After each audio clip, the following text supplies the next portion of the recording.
Well, it's beginning to look a lot like Christmas everywhere you go. Take a look at the 5 and 10, glistening once again, with candy canes and silver lanes aglow. It's beginning to look a lot like Christmas. Temperatures drop, snowflakes fly, and cities and towns seem to start dressing up earlier and earlier. These days, the holiday party starts in most places just after Halloween. And that's because it's a big, big business nationwide. The spending for holiday decorations and gifts adds up to over $15 billion each year.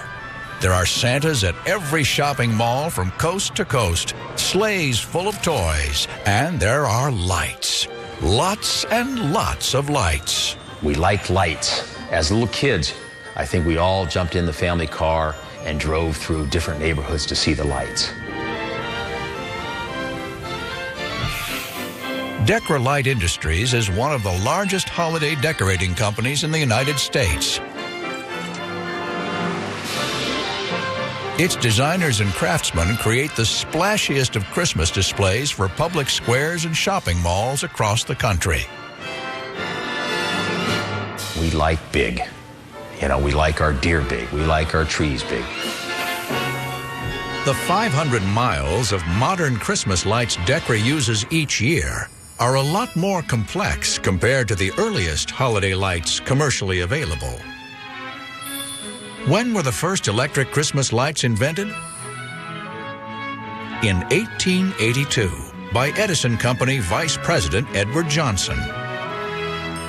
Later, General Electric offered strings of 24 bulbs for $12, which is equal to $280 today. This bright idea is often credited to a New England telephone worker. The real inspiration came from his job, where he worked for the telephone company, and it was, the little light bulbs in the early telephone switchboards. That gave him the idea for what we now know as Christmas lights. Like the origin of electric Christmas lights, the backstory of many of our holiday traditions is part of the obscure but real story of Christmas. The reason behind the strange things we do each December. For instance, chopping down a tree and propping it up in our living rooms. Yet over 30 million of us will do it before December 25th. But why? It's a long story that lies nearly 2,000 years in the past, at an annual celebration practiced by the ancient peoples of Northern Europe. Every December, on the shortest day of the year, when the earth was tilted furthest from the sun, came the winter solstice. It marked the darkest day of the year, but also the time when the promise of longer days gave cause to celebrate. To honor the occasion, ancient tribes held a 12-day festival they called Yule. You have the crops brought in, you have the meat being slaughtered. You slaughter some of the farm animals because you can't feed them during the dark days of winter. So there's a lot of meat on hand. The beer has been made. It's perfect time for a feast. The Norse burned a giant Yule log for all 12 days of the feast. And they brought evergreens, firs and holly into their homes. Over the centuries, the concept grew, and later it was co-opted into our modern Christmas tree custom. Today, picking out the family tree is a holiday tradition. And in any given year, American farmers are growing 350 million trees on 15,000 Christmas tree farms. That's roughly one tree for every man, woman, and child in the nation. Growers are constantly replanting. Years from now, today's seedling will become the decorative focal point at someone's Merry Christmas.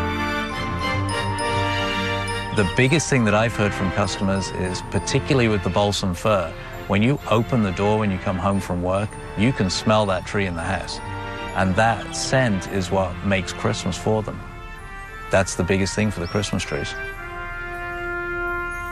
It's not always easy to see how our modern customs connect with ancient traditions. What does any of this have to do with the birth of Jesus some 2,000 years ago? For Christians, that eventful moment is where the story of Christmas begins. How do we know what we know about the birth of Jesus? We actually have two different sources from the New Testament for the Nativity. We have the Gospel of Matthew and we have the Gospel of Luke. They don't refer to one another, they may not even have known about each other, and they tell us two different sets of things about what happened for Jesus' birth. And what we tend to do is we put these two stories together to get a kind of full picture that we call the Nativity. Matthew's Gospel gives us the Star of Bethlehem and the wise men, called Magi, who bring gifts to the baby Jesus. There's a kind of symbolic value to these gifts.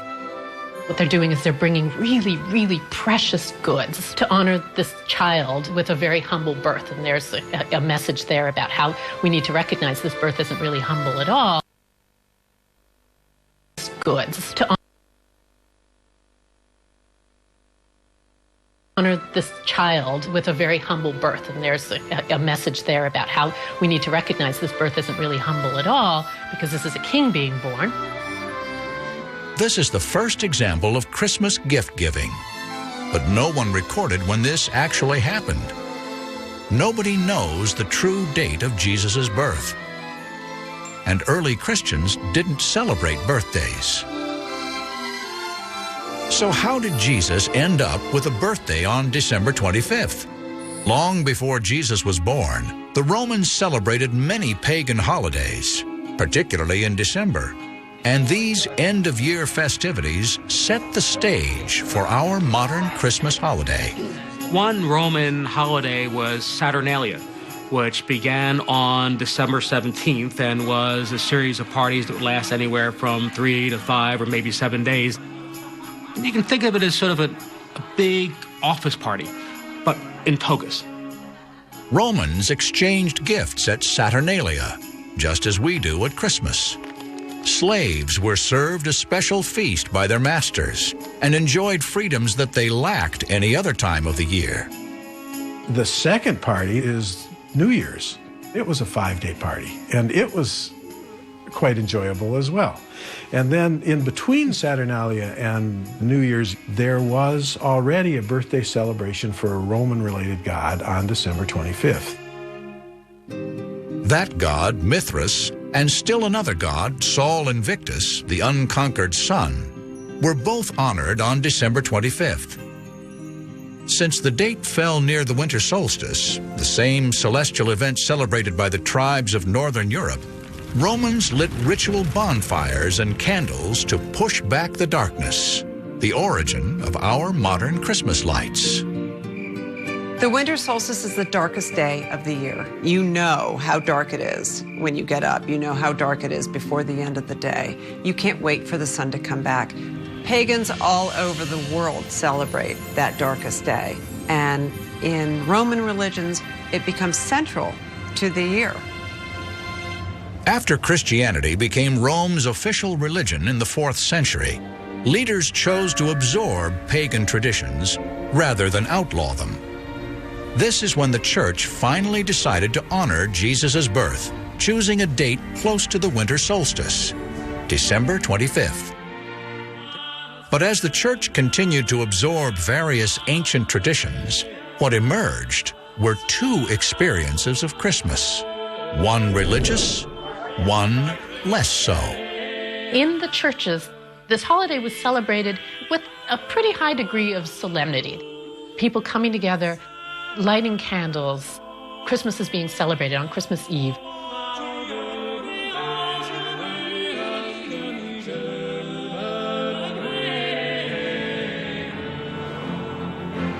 But outside the church, in private homes and in the town square, Christmas looked more like a big drunken block party. Ultimately, this rowdy secular Christmas would dominate the religious one, forcing later reformers to propose banning both Christmases all together. It's the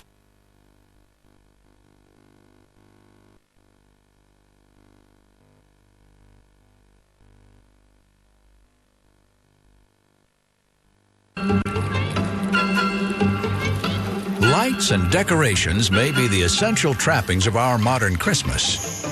But for kids, the only real necessity is a jolly, bearded old man in a red suit. More than 20 million children visit Santa every holiday season, including several thousand at Santa's Village, a Christmas theme park in New Hampshire.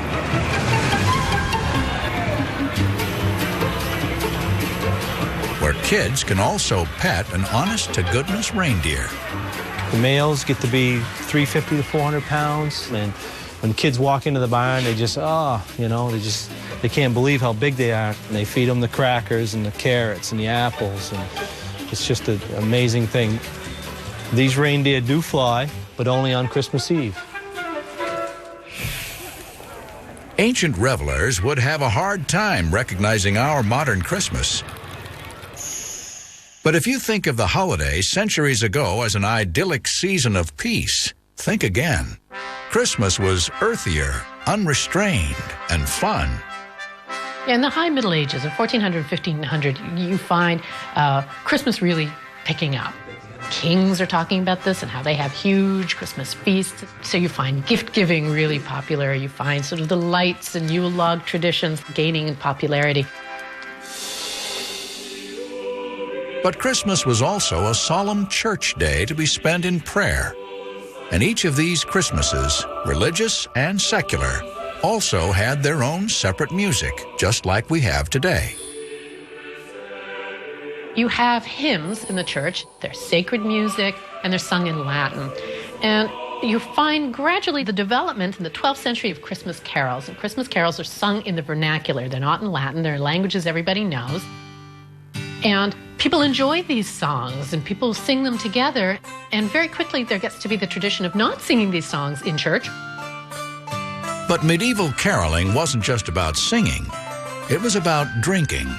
At every door, revelers begged for a gulp from the household punch bowl, getting drunker with every note they sang. So what Christmas looks like doesn't look an awful lot like a sort of solemn, biblically oriented holiday. It looks like something else. It looks like it's always looked, frankly. It's this kind of festival of celebration and revelry. By the 17th century, religious reformers were losing patience with the rowdier Christmas traditions. They decided the holiday was simply too much fun, and they decided to ban Christmas altogether. But how could Christmas be outlawed? There's a kind of backlash against Christmas. Among Protestant groups, you find a desire to not celebrate Christmas, a repudiation of Christmas as kind of a Catholic invention, frankly, something that the Catholic Church had allowed happen. In England, Christmas was even banned outright for a time. But that didn't last. Within a few years, a more restrained version of the holiday was back. But Christmas would have an equally hard time in the New World during the early 17th century. Pious settlers from England looked upon the holiday with suspicion. And when European settlers came to America, the newly formed Puritan colony of Massachusetts wanted no part of the holiday. And in 1659, it banned Christmas too. The Puritans of New England were very well aware of the pagan associations with the celebrations of the winter solstice, and they wished to avoid any kind of association with that. One Puritan commentator said that Christmas was chastity's shipwreck. And another one in Boston said that men did more dishonor to Christ on the 12 days of Christmas than they did the entire 12 months of the year. The colonies began to spread down the coast, and settlers in the mid-Atlantic region were much less conservative. By the mid-1700s, these colonists had adopted many of their Christmas traditions from Europe.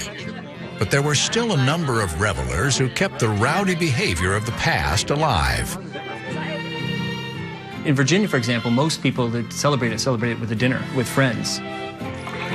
And the colonial records and the early Republic records are full of instances where people in, a gentleman's home in Virginia, they're having a nice Christmas dinner when the local rowdies get word of it and pound on the door, and they go through this very ancient ritual of give us some food and drink or we're going to throw rocks through your windows. And so both those traditions are still there. But as America matured, so did its Christmas customs, as the well-to-do launched a crusade against rowdy Christmas. Respectable middle-class Americans wanted to take the rowdy Christmas, the public Christmas that took place outdoors, and move it indoors. I mean, these are people who had property. They were afraid of destruction. They were afraid of losing things that they own. So they want to take this public rowdy event and take it from the streets and bring it into the home and make the focus of Christmas around the family, around this private gathering that takes place in the house. This effort was most deliberate and most successful in rapidly expanding New York City. Its founders, the Dutch, embraced their old-world homespun Christmas customs. And one New Yorker, a college professor with a gift for poetry, would change the face of Christmas forever.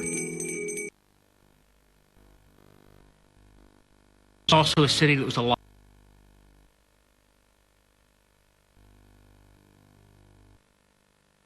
Our image of jolly old St. Nick. The New York they knew was America's great metropolis, a city keeping pace with the Industrial Revolution that was transforming America virtually overnight. New York in the 1800s was a city that was alive with change. The population was booming. There was new industry. There were the new stores that were growing up that provided the foundation for what became the commercialization of Christmas. But it was not only a city that was alive with change, it was also a city that was alive with new ideas. Clement Clarke Moore, a New York professor of Oriental and Greek literature, had an idea that would change Christmas forever. In 1822, he wrote a 56-line poem he called A Visit from St. Nicholas, better known today as The Night Before Christmas. Almost single-handedly, he created the modern American vision of Christmas. What's really interesting about Moore's poem is it distilled various traditions in the early 19th century and put them all together and added Moore's own imaginings. Moore's poem becomes a path-breaking moment, a watershed in how Christmas is celebrated. Moore's subject was Santa as we know him today. His inspiration? Two legendary Christmas figures of the old world. One was St. Nicholas, a 4th century bishop renowned for gift-giving, legendary for leaving presents in stockings. The other was Sinterklaas, the Dutch version of St. Nicholas. Sinterklaas had merged a bit with Odin, the pagan god of Yule, who flew through the sky on an 8-legged horse. Before the mid-19th century, Santa Claus comes in different shapes and sizes. He arrives, on a boat, on a horse, on a sleigh, and all of that sort of codified and narrowed down in America, largely in New York City. Both old world legends were rich in details, many of which Moore chose to leave out. One omission was a bizarre, dark, devil-like companion of St. Nicholas, who might bring a switch to punish naughty children, or worse. In Northern Europe, there was a sort of devil figure that accompanied St. Nicholas. He had horns, long red tongue, covered with fur, tail, and hoof, and he would come into the room right after St. Nicholas.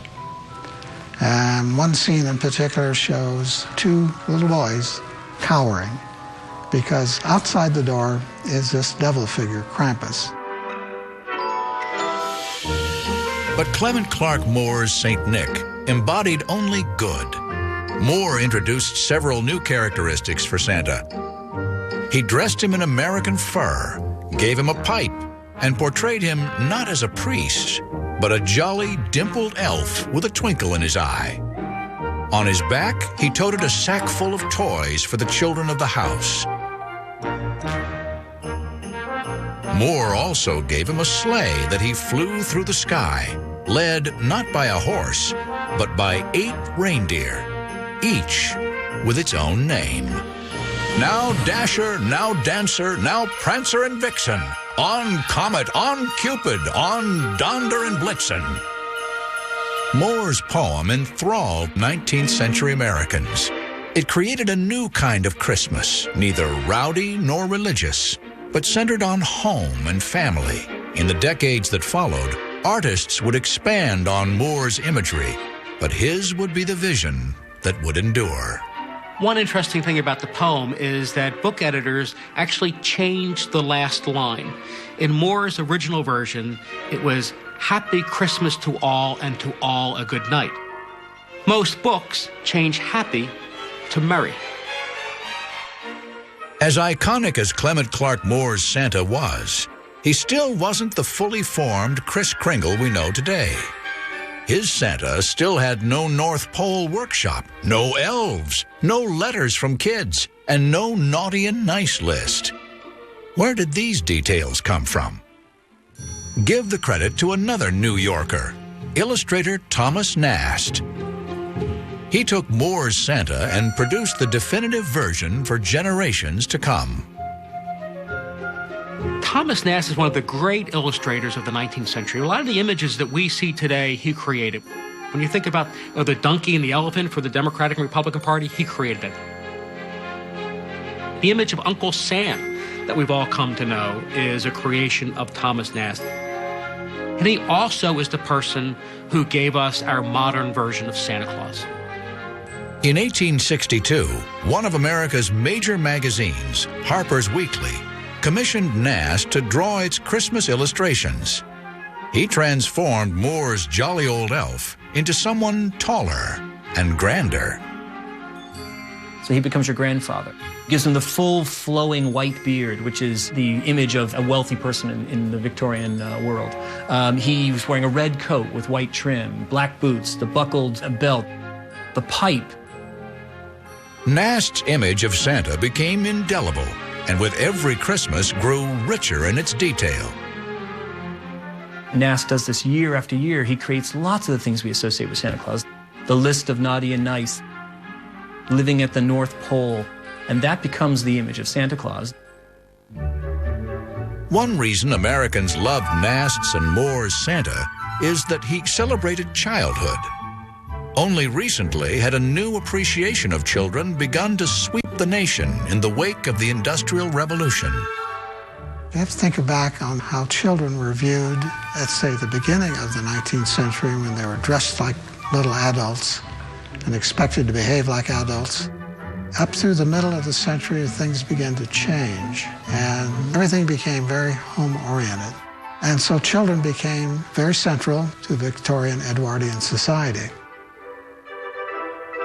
And by the mid-19th century, the Christmas tree, a variation of that ancient Norse custom of bringing in the greens, became the centerpiece to the family-oriented American Christmas. All because of one picture. On December 23, 1848, the Illustrated London News published an image of the young Queen Victoria and Prince Albert with their family assembled around a Christmas tree, part of Albert's German tradition. England fell in love with it immediately. 2 years later, this same image of Queen Victoria and Prince Albert was republished in a very popular American magazine with a couple of alterations. They took out Queen Victoria's crown and took off Prince Albert's mustache so that they looked a little bit more American. And it was a way of sort of essentially telling middle-class Americans who bought this magazine that this would be a tradition. This is a tradition worthy of your home. The Christmas tree had officially arrived in America. By 1856, President Franklin Pierce was putting one in the White House. America's redefined, kid-friendly Santa Claus and elaborately decorated Christmas tree helped to transform Christmas itself. A holiday once ruled by drunken rowdiness was now a time to celebrate the family. The day after Thanksgiving, when the gun sounds on the retail free-for-all called Black Friday. We've all heard that Black Friday is the busiest shopping day of the year, but the truth is, that's a myth. The actual busiest shopping day varies, but usually falls closer to Christmas in mid-December. That's why these malls decorate, why these shopping centers decorate. They're making a statement themselves. Besides being warm and friendly and inviting to the neighborhood, it's also time to start thinking about buying those presents. But how did Christmas become so commercial? With specialty wrapping paper, Christmas cards, decorations, and especially toys. This is the Industrial Revolution. The hallmark of that is creating lots and lots of cheap stuff and the creation of a middle class that has money and desires to buy this stuff. So it's not that hard to see that Santa Claus is going to be co-opted by retailers.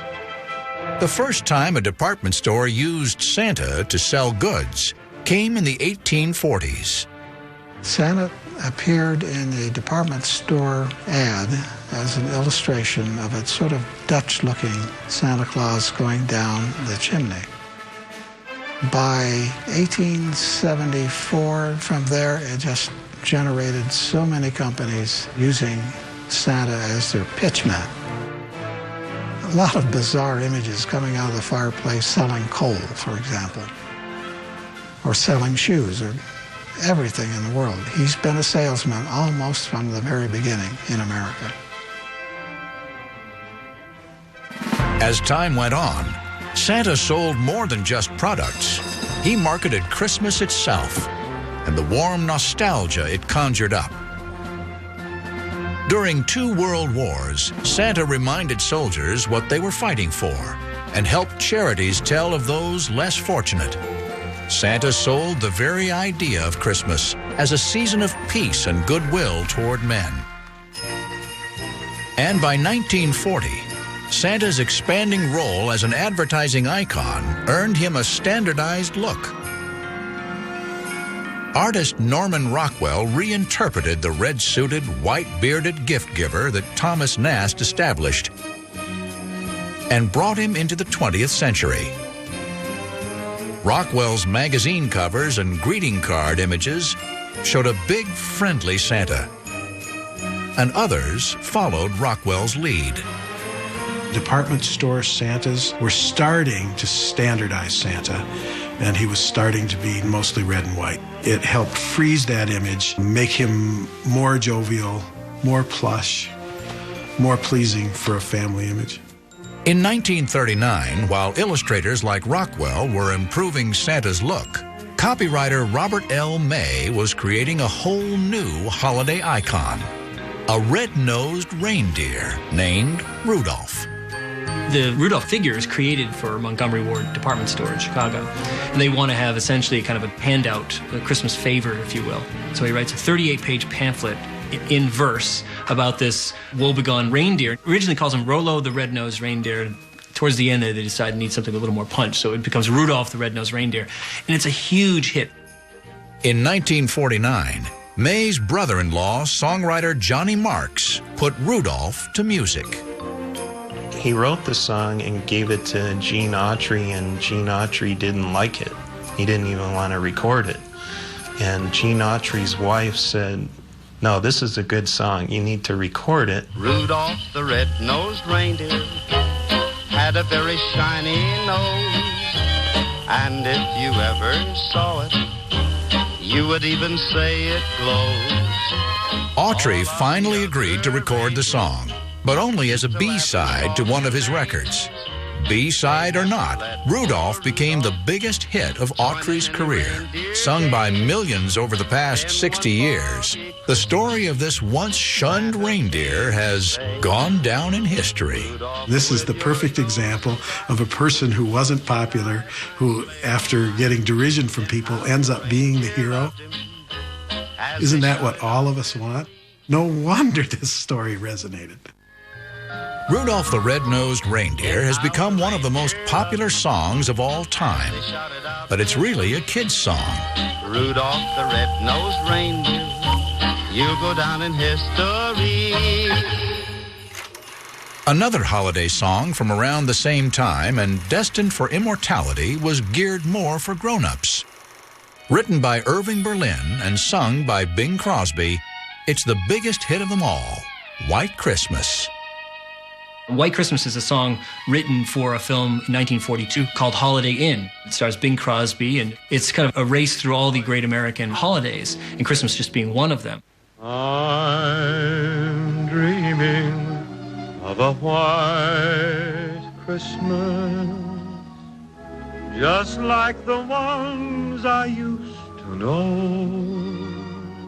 So the song doesn't really catch on. It's the spring of 1942. We've just gone to war, but it catches on in the fall of 42, which is when America is really approaching its 1-year mark of being at war. And these now hundreds of thousands, soon to be millions of GIs, are going to be spending their first Christmas away from home. And that's where that song has that real heartstring pulling, nostalgic feel to it, that the record sales just skyrocket in October, November, December of 1942. White Christmas is one of the most successful singles ever released, and it has been for more than 50 years. The homespun values at its heart, the values of Christmas, were what ex-GIs yearned for in post-war America. In 1946, they found those values in the reigning classic of all Christmas-themed movies, It's a Wonderful Life. It's a Wonderful Life started life as a short story called The Greatest Gift by Philip Van Doren Stern, and it wound up in the hands of Frank Capra, who had just come back from World War II, where he had shot the Why We Fight series of propaganda films for the U.S. Army.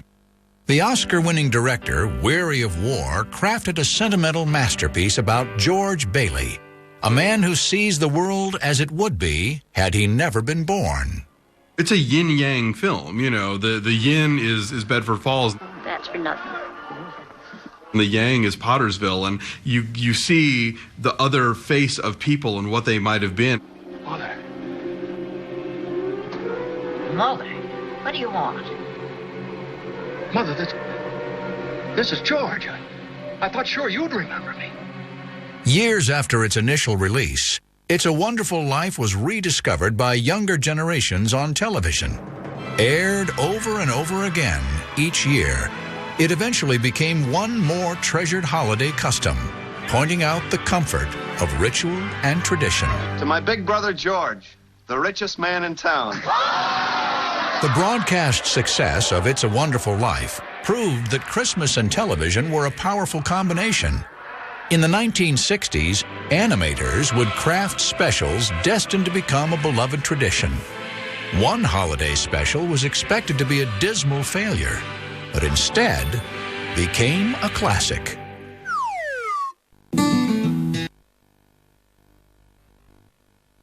Our childhood innocence before we became such hard-bitten, cynical, awful people, you know, that we saw the world in another way, in a more generous and kind and loving way, and that it's never too late to sort of go back to that way of looking at things.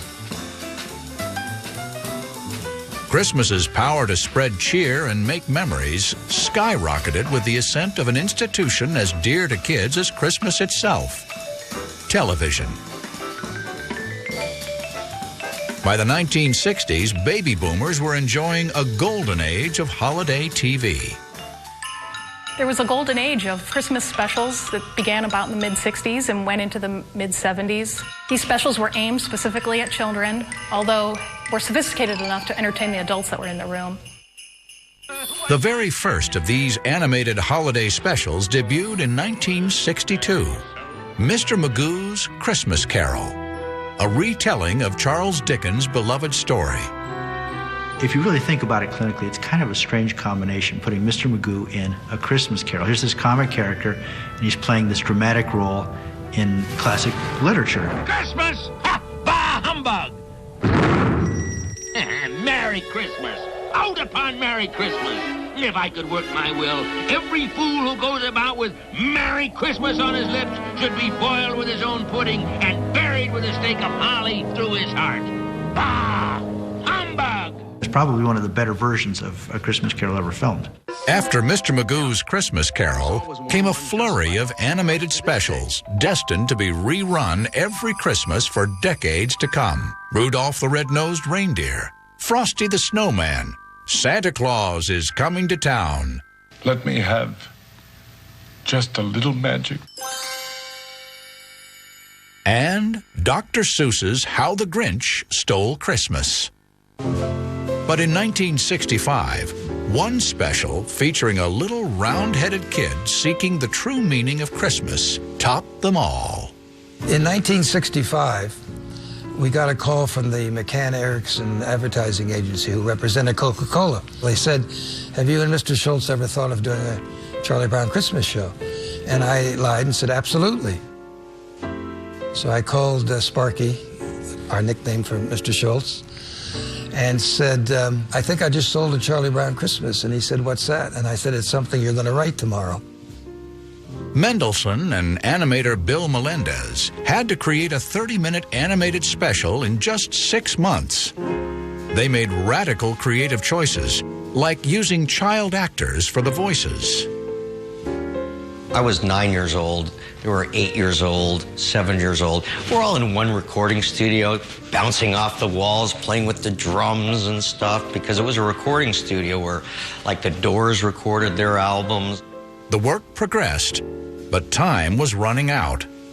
We did end up finishing it just like a week before it went on the air. Then we took it to CBS, and the three fellas there didn't like it at all, and they said, we're going to have to run it because it's scheduled for 4 days from now, but, you know, nice try, but it just doesn't work. So as we went through these minefields, it's amazing it ever even got on the air. One issue that concerned everyone was Schultz's insistence that the show quote the Bible. One of us said, you know, do you really think we can, you know, animate a kid reading from the Bible? Do you think we can get this through? And I remember he said at the time, well, if we don't do it, who will? Isn't there anyone who knows what Christmas is all about? Sure, Charlie Brown. I can tell you what Christmas is all about. And there were in the same country shepherds, abiding in the field, keeping watch over their flock by night. And lo, the angel of the Lord came upon them. Bill staged it in a very, very simple format. And the way that wonderful actor, Chris Shea, read it, it became, you know, one of the really indelible moments, probably in animated history. For unto you is born this day in the city of David a Savior, which is Christ the Lord. The success of A Charlie Brown Christmas proved once again how the secular and the religious Christmas aren't mutually exclusive, that each gives this holiday its wonder. That's what Christmas is all about, Charlie Brown. In the half-century or so since Linus uttered those memorable words, Christmas has continued to adjust to the changing times. In 1968, the crew of Apollo 8 took Christmas into space as man orbited the moon for the first time on Christmas Eve. We close with good night, good luck, a Merry Christmas, and God bless all of you on the good earth. More recently, Christmas has been revolutionized by the internet, where one-click shopping on sites like Amazon has added a new term to the Christmas lexicon. Cyber Monday has joined Black Friday. And they're never nearly as old as you think they are, these traditions that you hold near and dear. These days, the glow from our holiday lights and television sets helps us banish the cold, dark winter nights the way Yule logs and bonfires once did 1,000 years ago. People make up holidays. Traditions are invented, but there are uses for those cultural tropes that stay with us for centuries. There's something about the deeper meaning there that is singing to our bones, and we hear it and we think, yes, that's the tradition, and that's what I want to celebrate.